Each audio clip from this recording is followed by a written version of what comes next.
नमस्कार श्रोतेहो. फिरूनी नवी जन्मले मी, अरुणिमा सिन्हा. भाग 7. रीटा बहुगुणांना त्यांनी इस्पितळातून डिस्चार्जची व्यवस्था करायला सांगितलं आणि स्वतः राज्याच्या गृहसचिवांशी संपर्क साधून दिल्लीला जाण्यासाठी हवाई ॲम्ब्युलन्स तयार ठेवण्याच्या सूचना दिल्या. तासाभरातच मी ॲम्ब्युलन्समधून एअरपोर्टला पोहोचले आणि हवाई ॲम्ब्युलन्समधून दिल्लीकडे रवानाही झाले. मला निरोप देण्यासाठी इस्पितळाच्या ॲम्ब्युलन्सपाठोपाठ गाड्यांचा एक ताफच आला होता.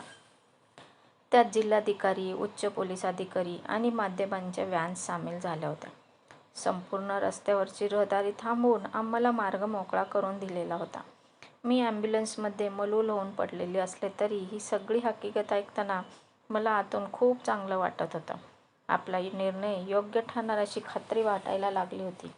आतापर्यंत मी चित्रपटांचे तारे, तारका किंवा क्रीडापटू यासारख्या सेलिब्रिटीजचं विमानतळावर कसं जंगी स्वागत होतं आणि आपल्या प्रिय व्यक्तीला पाहायला मिळण्यासाठी जमावात कशी धक्काबुक्की चालते याची दृश्य पाहत आले होते. कधीतरी माझ्यासाठी सुद्धा अशीच गर्दी उसळेन हे कधी माझ्या स्वप्नातही आलं नव्हतं. दिल्लीच्या विमानतळावर स्ट्रेचरवर बाहेर पडताना मला दिसलं की जवळपास 2,000चा समुदाय माझ्या स्वागतासाठी जमला होता. काँग्रेस अध्यक्ष आणि पंतप्रधान यांच्या हस्तक्षेपामुळे मला दिल्लीला हलवल्याची बातमी म्हणजे मोठी ब्रेकिंग न्यूज ठरली होती. माझ्यानंतर लक्षात आलं की या घटनेला मीडियाने एक राजकीय रंगही कळत नकळत चढवला होता. उत्तर प्रदेशात तेव्हा बसपा सत्तेवर होतं, तर केंद्रात काँग्रेस पक्षाचं सरकार होतं. उत्तर प्रदेशात लवकरच निवडणुका होऊ घातल्यामुळे मला दिल्लीला हलवण्याच्या घटनेला एक राजकीय अर्थ दिला जात होता. अर्थात त्यावेळी मला हे काहीच उमगलं नव्हतं. पुष्कळ नंतर माझ्या कुटुंबियांकडून आणि मित्रमंडळींकडून समजलं की उत्तर प्रदेशच्या राजकीय वर्तुळातून त्यांना पोक्त सल्ला मिळाला होता की लखनौतच माझ्यावर उत्तम उपचार होतील, त्यासाठी दिल्लीला जाण्याची गरज नाही. पण तो सल्ला आम्ही मानला नव्हता. हे खरंच होतं की लखनौच्या VIP कक्षातल्या सोयीसुविधा चांगल्याच होत्या. विशेषतः उपचारांसाठी दिल्ली गाठणं अत्यावश्यक व्हावं अशी काही बाब नव्हती. पण त्या पत्रकार महिलेनं त्यावेळी दिलेला सल्लाही योग्यच होता. दिल्लीला जाण्यामागे आमचा कोणताही राजकीय हेतू नव्हता. आमच्या त्या निर्णयामुळे काही राजकीय वादंग माजल इतकंच काय की पुढे मागे माझ्यावर हेत्वारोप होतील आणि चिखलफेक होईल याची कल्पनाच आम्हाला त्यावेळी येणं शक्य नव्हतं. प्रखर प्रकाशझोत, माईक्स, TV, कॅमेरे आणि पत्रकारांच्या गराड्यातून वाट काढत शेवटी माझं स्ट्रेचर ॲम्ब्युलन्समधून एम्सच्या इस्पितळाच्या वाटेला लागलं. एम्समध्ये अजय माकन जातीने आमच्या स्वागताला हजर होते. त्यांच्यासोबत त्यांचे काही पक्ष कार्यकर्ते आलेले होते. त्यात रमेश सिक्का आणि धर्मवीर भारती या बड्या बिल्डरांचाही समावेश होता. हे मला नंतर समजलं. ते बिल्डर माझ्याशी अगदी आदबीनं आणि आपुलकीनं वागत होते. त्याचं कारण आम्हाला नंतर समजलं. माझ्या दिल्लीतल्या संपूर्ण वास्तव्याची आणि उपचाराची व्यवस्था त्यांनी जातीनं बघावी अशा सूचना त्यांना अजय माकन यांनी दिल्या होत्या. त्यांनी ही जबाबदारी अगदी कसोशीने पार पाडली. ते दोघे म्हणजे आमचे स्थानिक पालकच झाले. मी एम्सच्या इस्पितळात होते तेव्हा त्यांनी माझ्या कुटुंबियांच्या राहण्या जेवण्याची सगळी व्यवस्था त्यांच्या एका आलिशान अतिथीगृहात आणि ती मोफत केली. त्यापेक्षाही महत्त्वाचं म्हणजे आमच्या प्रदीर्घ वास्तव्यात त्या अतिथीगृहात आमची मोफत सोय केली जाणं ही एक प्रकारची मेहरबानीच होती. तरीही त्याची जाणीव आम्हाला होणार नाही याची दक्षता त्या अतिथीगृहातल्या प्रत्येकानं घेतली.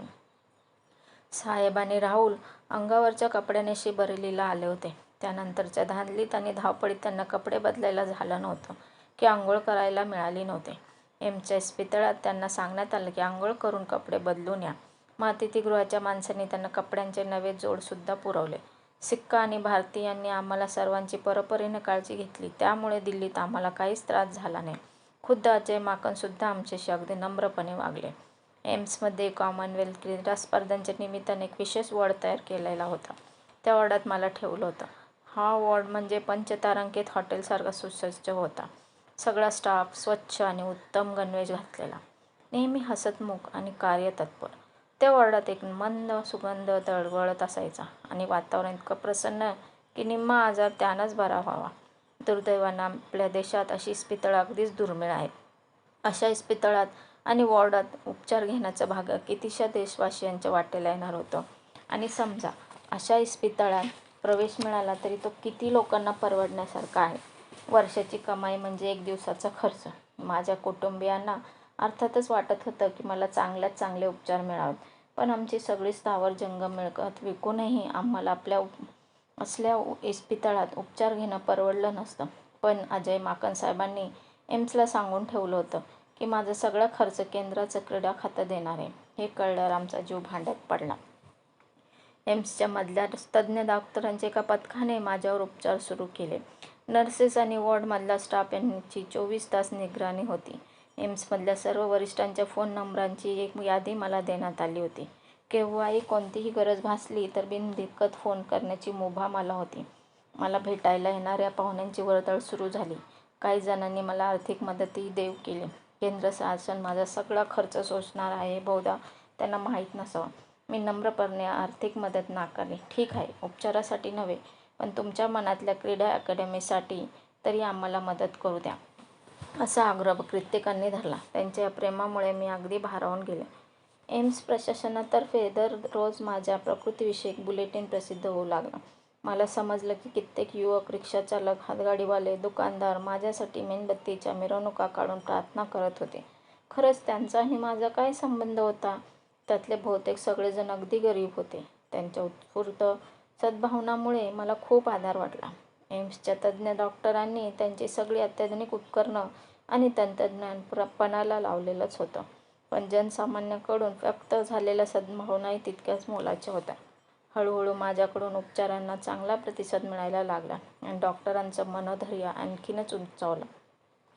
एके दिवशी उत्तम वेशभूषा, केशभूषा आणि रंगभूषा केलेली, दागिन्यांनी मढलेली एक स्त्री माझ्या वॉर्डात अवतीर्ण झाली. नाटकातल्या महत्त्वाच्या पात्रानं रंगमंचावर प्रवेश करावा तशी ती एंट्री होती. हॅलो, मी शहनाज हुसेन, तिने स्वतःची ओळख करून दिली. तिचे मुळातले मोठे डोळे भरपूर सुरमा घातल्यामुळे आणखीनच टपोरे दिसत होते. तिच्या मदतनीस वरचेवर तिचा केशसंभार आणि दागिने ठीकठाक करत होत्या. दरवळणारा सुगंध, तिची एकंदर चेहरा आणि हावभाव यातून आपुलकीची ऊब आणि सकारात्मक भाव प्रकटत होते. खरंच ती कोणीतरी मोठी व्यक्ती दिसत होती. मी तुला एक ऑफर द्यायला आले. तुझी इच्छा आणि तयारी असेल तर या वॉर्डातच तुझ्यासाठी ब्युटिशियनच्या प्रशिक्षणाची सोय मी करून देईन. माझा डिप्लोमा जागतिक दर्जाचा मानला जातो. तुझ्याकडे तो असला की शहनाज हुसेन ब्रँडचं ब्युटी सलून तुला उघडता येईल. एकदा बरी झालीस की तुला स्वतःच्या पायावर उभं राहण्यासाठी त्याचा खूप उपयोग होईल, ती म्हणाली. फॅशन आणि सौंदर्यभूषा या क्षेत्रात तिच्या नावाचा केवढा तरी दबदबा होता. तिच्या ब्रँडची सौंदर्य प्रसाधनं सर्वत्र मशहूर आहेत. तिचा डिप्लोमा हाताशी असणं चांगलंच फायद्याचं ठरणार होतं. त्यामुळे काहीच आढेवेढे न घेता मी तिला होकार दिला. एम्सच्या प्रशासनाला मात्र एका रुग्णानं वॉर्डमध्येच असा अभ्यासक्रम करणं रुचलं नाही. त्यांनी परवानगी नाकारली. तिच्या कितीतरी थोड्या मोठ्यांच्या ओळख्या निघाल्या. तिने योग्य ठिकाणी चाव्या फिरवल्या आणि एम्स प्रशासनाला आपला निर्णय बदलावा लागला. व्ही.आय.पी. वार्डात राहून ब्युटिशियनचं प्रशिक्षण घेण्याची माझी सोय झाली. जरी मला मदत करण्याच्या सदहेतूनच शहनाज नवाजनं हे सगळं केलं असलं तरी मला वाटून गेलं की खरंच आपल्या देशात काही जण किती सहजपणे नियम वाकू किंवा मोडू शकतात. शहनाज नवाजच्या प्रशिक्षकाकडून मी सौंदर्य प्रसाधन शास्त्राचे धडे गिरू लागले. माझ्यासोबत लक्ष्मीनेही हे शिकवून घेण्याचं ठरवलं. एकूण काय, व्यावसायिक ब्युटिशियन बनण्याचं शिक्षण आम्हाला दोघींनाही एकाच वेळी मिळालं. कोर्स संपल्यानंतर एक परीक्षा द्यावी लागते. पुढे आम्ही दोघीही ती परीक्षा हॉस्पिटलमधूनच दिली आणि अखेर आम्हाला शहनाज हुसेनची पदविका मिळून गेली. या सगळ्या प्रकारात माझा एक फायदा नकळतपणे झाला, तो म्हणजे सतत वेदना आणि विवंचना यात गुंतून पडलेलं माझं मन दुसऱ्या कुठच्या तरी विषयाकडे वळवलं गेलं. एकीकडे डॉक्टरांचे उपचार शर्तीनं नेटानं सुरूच होते. पुढे मागे कृत्रिम पाय बसून का होईना, पण आता आपण पुन्हा हिंडू फिरू शकू असा आत्मविश्वास मला वाटू लागला. तर दुसरीकडे माध्यमातून माझ्यावर टीका सुरू झाली. अगदी अनपेक्षितपणे बरेलीच्या रेल्वे पोलीस अधिकाऱ्याने सगळ्या घटनाक्रमाबद्दल संशय व्यक्त करणारी विधानं सुरू केली. आमच्याच काही परिचितांनी रेल्वे पोलिसांना निनावी पत्र लिहून माझं पूर्वचारित्र्य डागाळलेलं असल्याचे आरोप केले. काही आरोप अतिशय युक्तिपूर्ण होते तर काही दृष्ट हेतूपोटी केलेले होते. मी विनातिकीट प्रवास करत होते. माझं काही प्रेम प्रकरण बिनसलेलं होतं. मी आत्महत्येचा प्रयत्न करण्यासाठी चालत्या डब्यातून उडी मारली. साहेबांनीच मला गाडीतून ढकलून दिलं. मी बेकायदेशीरपणे फूटबोर्डावर लोंबकळून प्रवास करताना पडले. 1 ना 2 एक ना दोन. एका बहादराने तर लिहिलं की माझ्यावर दुसरीकडेच हल्ला झाला होता आणि नंतर मला रेल्वे ट्रॅक्सवर फेकून दिलं होतं. दुसऱ्या कोणी म्हटलं की मी कधीच राष्ट्रीय स्तरावरची खेळाडू नव्हते. रोज नवीन आरोप आणि रोज नव्या बातम्या वर्तमानपत्रांच्या पहिल्या पानावर झळकू लागल्या. ज्या प्रसारमाध्यमांनी मला पाठिंबा दिला होता त्यांनीच माझ्याविरुद्ध खोट्या-नाट्या बातम्या द्यायला सुरुवात केली होती. मी एक संधीसाधू मुलगी असून सहानुभूती मिळवण्याचे आणि पैसे उकळण्याचे उद्योग मी चालवले आहेत, असं एक विकृत चित्र उभं केलं जात होतं. काही वर्तमानपत्रांनी आणि वृत्तवाहिन्यांनी मी एक छिनाल आणि चारित्र्यहीन मुलगी असल्याचं म्हटलं, तर काहींनी माझ्या कुटुंबाचीच बदनामी सुरू केली. म्हणे या कुटुंबातल्या व्यक्ती खुनी आणि बलात्कारी आहेत. रेल्वे पोलिसांची भूमिका कातडी बचाव होती. साखळी चोरांनी माझ्यावर केलेल्या हल्ल्यामुळे त्यांची प्रतिमा डागाळली होती. रेल्वेतल्या सुरक्षेबाबत खूप टीका झालेली होती. त्यामुळे मी खोटी ठरले, बदनाम झाले तरी ते रेल्वे पोलिसांना हवंच होतं. त्यामुळे त्यांनी पद्धतशीरपणे निनावी पत्रांचा आणि त्यातल्या बेछूट आरोपांचा खुराक माध्यमांना चारला. आपण कितीही विचारी आणि संयमी असलो तरी अचानक टीका आणि बदनामीचा भडीमार होऊ लागला की गडबडून जायला होतं. चारित्र्यहननाच्या अपप्रचाराला तोंड द्यायचं म्हटलं तरी स्वतःला सावरण्यासाठी आणि प्रतिकार करण्यासाठी थोडा वेळ लागतो. मला आधी खूप मोठा धक्का बसला आणि खरंच हे सगळं घडतंय यावर विश्वासच बसेना. यातून मी सावरले तरी या सगळ्या अपप्रचाराला मी कशी प्रत्युत्तर देणार होते? मी जर भडकून जाऊन काही भलेबुरे बोल सुनावले असते तर माझ्यावर नुसत्या गैरशिस्तीचा नव्हे तर सराईत खोटारडी असल्याचा शिक्का बसला असता. शिवाय माझे सहकारी आणि समर्थकही माझ्याकडे संशयाने पाहू लागले असते. त्यामुळे मी खूपच व्यथित झाले आणि माझा धीर सुटायला लागला. माझ्याविरुद्ध कट कारस्थानं रचणाऱ्या नेमक्यांना हेच हवं होतं. पण माझ्या कुटुंबियांनी शांतपणे एका आरोपाचं खंडन करणारे पुरावे द्यायचं ठरवलं. त्यामुळे माझ्या हितशत्रूंचे बेत सफल झाले नाहीत. माझी कागदपत्रांची फाईल आणि मोबाईल त्या रात्रीच्या दुर्घटनेत कुठेतरी गहाळ झाले असले तरी लखनौ स्टेशनवरच्या त्या सरदारांशी भांडून मी काढलेलं तिकीट माझ्या बॅगेत सापडत होतं. पुढे रेल्वे खात्याने केलेल्या चौकशीअंती सिद्ध झालं की मी फुटबोर्डावरून प्रवास केला नव्हता. साहेबांनीच मला चनेती स्टेशनजवळ रेल्वेतून ढकलून दिले असेल तर मग ते स्पेशल टॅक्सी करून लखनौहून बरेलीला कसे पोहोचले असते? त्यांनी लखनौला टॅक्सी बुक केली ती वेळ नोंदवली गेलेली होती. आम्ही पुन्हा माध्यमांनाच आमची बाजू मांडण्याची विनंती केली. जसजशी आमची उत्तरं प्रसिद्ध व्हायला लागली तसतसे उत्तर प्रदेशचे सरकारी अधिकारी आणि काही परिचित आपली पूर्वीची विधानं फिरवू लागले. आमच्या हितशत्रूंना वाटलं नव्हतं की मी पलटून त्यांच्यावर वार करेन. पण माझे कुटुंबीय, केंद्रीय मंत्री अजय माकन आणि त्यांचे कार्यकर्ते भक्कमपणे माझ्या पाठीशी उभे राहिले. कुटुंबीय मदतीला धावतील यात नवल नाही, पण अजय माकन आणि त्यांच्या सहकाऱ्यांनी पाठिंबा द्यावा याचं खूप समाधान मला वाटलं. एकदा माझी बदनामी झाली की ते माझ्याकडे सहज पाठ फिरवू शकले असते. त्यांनी मला पाहिलं, जोखलं होतं. मी निष्पाप असल्याची त्यांची खात्री पटलेली होती. एका टीव्ही चॅनलवर एक आमना-सामना झाला. साहेबांनी त्याच्यात भाग घेतला. माझ्यावर झालेले सगळे आरोप आणि त्यातलं तथ्य यावरच तो कार्यक्रम बेतलेला होता. एका ज्येष्ठ पोलीस अधिकाऱ्यानं म्हटलं की मी आणि माझ्या कुटुंबियांनी एका दुर्घटनेचा उगाच मोठा गवगवा करून सहानुभूती गोळा करण्याचा प्रयत्न चालवला आहे. साहेबांनी दिलेलं उत्तर अगदी नेमकं होतं. ते म्हणाले, सर, अरुणिमा सहानुभूती गोळा करण्याचा उद्योग करते आहे म्हणताना तर मी एक सुचवतो. तुम्ही आपला पाय कापून घ्यावा. तुम्ही केवढे तरी मोठे अधिकारी आहात. तुमचे लागेबांधे सगळीकडे आहेत. तुम्हाला कितीतरी जास्त प्रसिद्धी मिळेल आणि कितीतरी जास्त फायदे उकळता येतील. याला आपली तयारी आहे का? या उत्तराने तो अधिकारी निवृत्त झाला आणि कार्यक्रम मध्येच सोडून निघून गेला. जाताना म्हणाला की तुम्ही लोक म्हणजे गावंढळ माणसं आहात. मला एका गोष्टीची गंमत वाटते. ती म्हणजे लोकांनी माझ्यावर वाटेल ते खोटे-नाटे आरोप करायचे आणि तरीही आम्ही अगदी शांत राहावं, शहाण्यासारखं वागावं अशी अपेक्षा ठेवायची. गरिबी म्हणजे केवळ फाके पडणं नसतं तर भलते-सलते आरोप निमूटपणे सोसायचे असतात. तुमच्याकडे रोखलेली बोटं आणि उंचावलेल्या भुवया हे सगळं सहन करत जगायचं असतं. एवढं मात्र मला कळून चुकलं होतं. मला मोठ्यांदा ओरडून सांगावंसं वाटत होतं, मेहरबानी करा आणि तुमचं गलिच्छ राजकारण थांबवा. अहो, मी एक पाय गमावलाय. हे केवढं मोठं नुकसान आहे. तुम्हाला काय चौकशी करायची ती करा. त्यामुळे तरी जे जे घडल्याचं मी सांगत आले त्यातला खरेपणा सिद्ध होईल. माझ्यावर बिनबुडाचे आरोप करून माझी बदनामी करणाऱ्यांना काही शिक्षा होणार की नाही ते बोला. त्यांनीच स्वतःला काय शिक्षा द्यायची ते ठरवलं तरी मला चालेल. टीका आपण समजू शकतो, पण बदनामी का तर सत्य बाहेर आलं तर ते काही अतिमहत्त्वाच्या व्यक्तींना नडेल म्हणून. त्याच सुमारास आदर्श मल्होत्रा नावाच्या एका वकिलांनी अलाहाबाद उच्च न्यायालयाच्या लखनौ खंडपीठाकडे एक सार्वजनिक हित याचिका दाखल केली. रेल्वेने एक ज्येष्ठ कायदेपंडित त्यांची बाजू मांडण्यासाठी नेमले होते.